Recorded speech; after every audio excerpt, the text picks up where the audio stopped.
Hi guys! Welcome back! Share ko lang itong DIY ko para dito sa sticky lining nitong lumang LB monogram pochette pouch.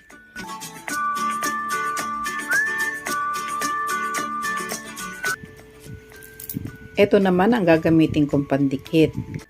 At para hindi na ako mahirapan kung sakaling bala ko na ulit magpalit ng ibang lining.